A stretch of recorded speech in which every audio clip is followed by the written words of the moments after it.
प्यारे बच्चों, आज हम लोग डिस्कस करने जा रहे हैं रेस्पायरेशन फिजियोलॉजी का पहला चैप्टर। हम रेस्पायरेशन कॉमन टर्म्स में बोलते हैं, otherwise breathing and exchange of gases. तो देखते हैं कि breathing and exchange of gases animal kingdom में स्टार्ट होता है बहुत ही सिंपल डिफ्यूजन से, जो कि होता है हमारे स्पंजेस में, जैसे कि पोरीफेरा है। इनके अंदर हम देखते हैं कि एक जनरल बॉडी सरफेस है, वहां पर एक्सचेंज ऑफ गैसेस होगा। इसके बाद एडवांसमेंट स्टार्ट होता है। तो हम देखते हैं अर्थवर्म्स में कि वहां पे मॉइस्ट क्यूटिकल हेल्पफुल होती है इस ब्रीदिंग ऑफ प्रोसेस को करने के लिए। जैसे जैसे एडवांसमेंट बढ़ता जाता है, इंसेक्ट्स के अंदर देखने को मिलता है वहाँ पर एक नेटवर्क ऑफ ट्यूब्स होता है, जिसे हम ट्रैकियल ट्यूब्स कहते हैं। इसके अलावा कुछ वैस्कुलर स्ट्रक्चर्स भी क्रिएट होते हैं, जिनको गिल्स या टिनिडियम कह सकते हैं मोलस्का में। तो जो एक्वेटिक फॉर्म्स हैं, जैसे कि एक्वेटिक आर्थ्रोपोड्स हैं, एक्वेटिक मोलस्क हैं, और फिशेस हैं जो एक्वेटिक एनवायरनमेंट में रह रहे हैं, उनके अंदर देखने के लिए कि उनके अंदर वेस्कुलर स्ट्रक्चर्स हैं, they are called as gills. लेकिन वेस्कुलर बैग लाइक स्ट्रक्चर भी देखने के लिए है, जो कि लैंड फॉर्म्स में है, जैसे कि टेरेस्ट्रियल इंसेक्ट्स हैं, टेरेस्ट्रियल मोलस्क हैं, या दूसरे वर्टिब्रेट्स हैं, जिनके अंदर शामिल हैं रेप्टाइल्स, बर्ड्स एंड मैमल्स। तो ये एक जनरल सर्वे है, लेकिन हमारे सिलेबस में जो स्टार्टिंग है इस जनरल सर्वे के बाद हम डायरेक्टली पहुंचते हैं ह्यूमन बींग्स के अंदर रेस्पायरेशन कैसे होता है। तो हम फोकस करेंगे स्ट्रक्चरल और उन स्ट्रक्चर के फंक्शनल एस्पेक्ट्स पे। तो जैसे कि आप लोग देख सकते हैं, this is the structure of the human beings, जहां पर हमने देखा है कि नॉस्ट्रिल्स, जहां से air from the environment is coming inside, तो ये एयर पहुंचती है नेजल चैम्बर में, और नेजल चैम्बर और बक्कल कैविटी के बीच में जो पैलेट होता है, उस पैलेट का पोस्टीरियर एंड, जो कि सॉफ्ट पैलेट है, उसका एंड खत्म होता है जाकर एक बहुत ही स्पॉन्जी स्ट्रक्चर से, जिसे हम यूवुला कहते हैं। यूवुला क्या करता है? यूवुला इज वेरी हेल्पफुल कि जो माउथ कैविटी से नेजल कैविटी के अंदर फूड है, वाटर है, उसको जाने से इट रोकता है। तो हमें दिखाई दे रहा है कि यूवुला, और यूवुला के बाद जो स्ट्रक्चर है it is called as the pharynx. तो फेरिंग्स को तीन भागों में बांटा जा सकता है। वो जो नेजल कैविटी के पास का स्ट्रक्चर है उसको हम कहेंगे नेजोफेरिंग्स, जैसा कि हम यहां पर देख सकते हैं। उसके बाद जो बक्कल कैविटी के अंदर है उसको हम ओरोफेरिंग्स कहेंगे, और जब ये दोनों कॉमन पैसेज बनाते हैं इसको हम लैरिंगोफेरिंग्स कहेंगे। यहां पर आकर जो फूड का पैसेज है वो ईसोफेगस हो जाता है, और एयर का जो पैसेज है वो ट्रेकिया के अंदर चला जाता है। तो इसकी जो ओपनिंग है इसको हम कहते हैं ग्लॉटिस। ये जो ओपनिंग है, इस ओपनिंग के ऊपर एक फ्लैप लाइक कार्टिलेजिनस स्ट्रक्चर होता है, जो फूड की एंट्री को प्रिवेंट करता है जाने से, कि वो ट्रेकिया या लंग्स के अंदर जाए। इसको हम कहते हैं एपिग्लॉटिस।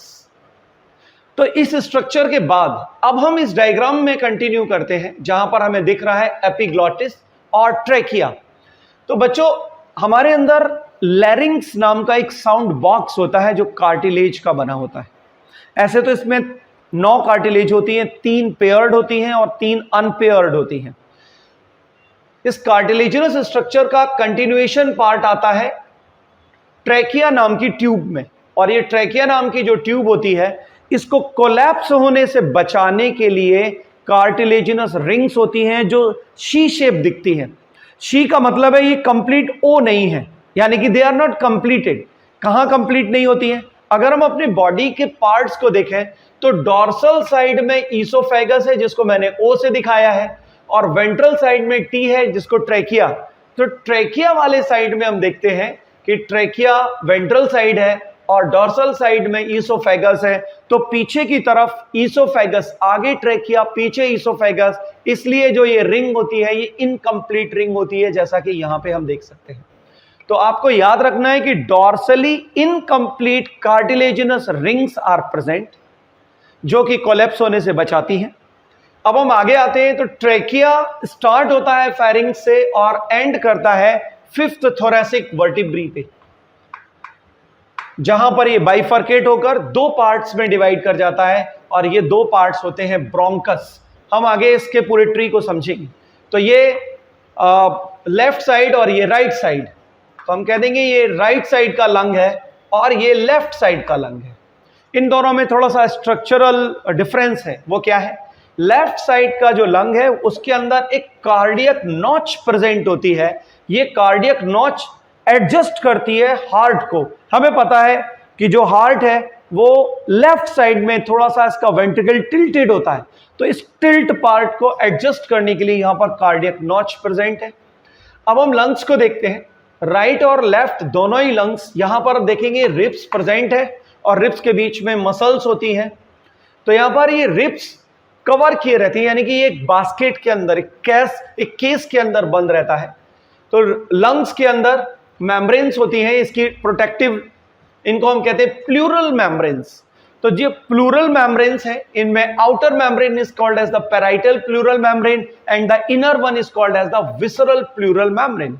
इन दोनों मेम्ब्रेन्स के बीच में एक फ्लूइड भरा रहता है जिसको हम कहते हैं प्लूरल फ्लूइड। ये फ्लूइड फ्रिक्शन से बचाता है। आपको पता है कि हम तो लगातार ब्रीदिंग करते रहते हैं, तो लंग्स को कॉन्ट्रैक्ट होने के बाद यहां पर फ्रिक्शन हो सकता है, तो उस फ्रिक्शन को बचाने के लिए प्लूरल फ्लूइड रहता है। तो function of the pleural fluid is to minimise the friction. हम देखते हैं लोअर एंड पर एक मस्कुलर बैंड प्रेजेंट होता है जिसको कहते हैं डायफ्राम। डायफ्राम के कॉन्ट्रैक्शन से थोरैसिक कैविटी का वॉल्यूम चेंज होता है। आगे हम इसको स्टडी करेंगे। अभी जो लंग्स हैं इनके बारे में अगर हम समझें, तो जो राइट लंग है, इस राइट लंग के अंदर 3 लोब्स होते हैं, देयर आर 3 लोब्स। और जो लेफ्ट लंग है इट कंटेन्स 2 लोब्स। तो 3 लोब्स कैसे बनते हैं? There is oblique septa which divide the lung into superior and inferior parts, और इसी के साथ ट्रांसवर्स जो सेप्टम है वो मिडिल लोब को भी क्रिएट कर देता है, लेकिन transverse lobe is absent in the left lung. इसलिए लेफ्ट साइड के लंग में केवल 2 लोब्स प्रेजेंट होते हैं। अब हम आगे देखते हैं कि जो 5th लेवल पर, यानी कि 5th थोरेसिक वर्टिब्रा, अगर हम ऊपर से टोटल काउंट करते हैं तो 7 सर्वाइकल और फिर 5th यानी कि 12th वर्टिब्री, और अगर हम थोरेसिक वर्टिब्री को काउंट करते हैं तो it is the 5th vertebrae, जिस लेवल पर आकर यहां पर बाइफर्केशन होता है और ट्रेकिया लंग्स के अंदर एंटर करता है। बच्चों, लंग्स के अंदर जब ट्रेकिया एंटर करेगा तो ये 2 पार्ट्स में डिवाइड कर जाएगा जिनको हम कहेंगे ब्रोंकस। और ये जो ब्रोंकस है, राइट ब्रोंकस या लेफ्ट ब्रोंकस, हमने स्टडी के लिए यहां पर एक ब्रोंकस को लिया हुआ है। ब्रोंकस के अंदर मेनी जनरेशंस ऑफ डिविजन्स देखे गए हैं, प्राइमरी, सेकेंडरी, टर्शियरी। तो इनको नाम दिया गया है primary bronchus, secondary bronchus and tertiary bronchus. इन सारे ब्रोंकस के बाद जब इनका और फाइन नेटवर्क क्रिएट होता है तो इनको हम कहते हैं ब्रोंकियोल्स, यानी कि ब्रोंकस फर्दर डिवाइड कर ब्रोंकियोल्स को बनाता है। ब्रोंकियोल्स के अंदर भी डिविजन्स रहते हैं, इनमें इनिशियल और फाइनली होते होते ये टर्मिनल ब्रोंकियोल्स तक पहुंच जाते हैं।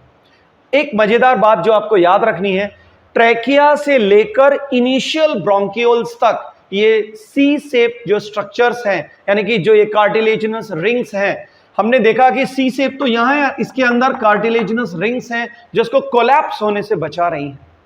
अभी टर्मिनल के बाद का जो पोर्शन है, यानी कि टर्मिनल और इसके बाद रेस्पिरेटरी ब्रोंकियोल्स, इनके अंदर स्मूथ मसल्स प्रेजेंट होती हैं जो इनको कोलैप्स होने से बचाती हैं।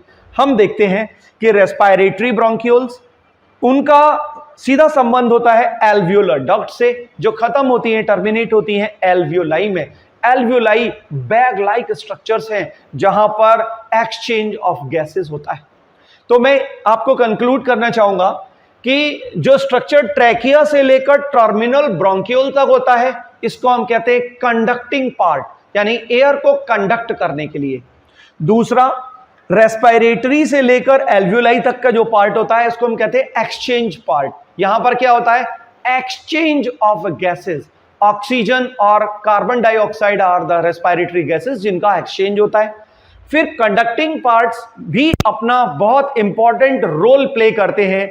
जो एयर हमने ली है एनवायरनमेंट से, उसको ह्यूमिडिफाई करने में, उसके टेम्परेचर को एडजस्ट करने में, और यहां पर जो माइक्रोब्स या दूसरे डस्ट पार्टिकल्स हैं उनको रिमूव करने में।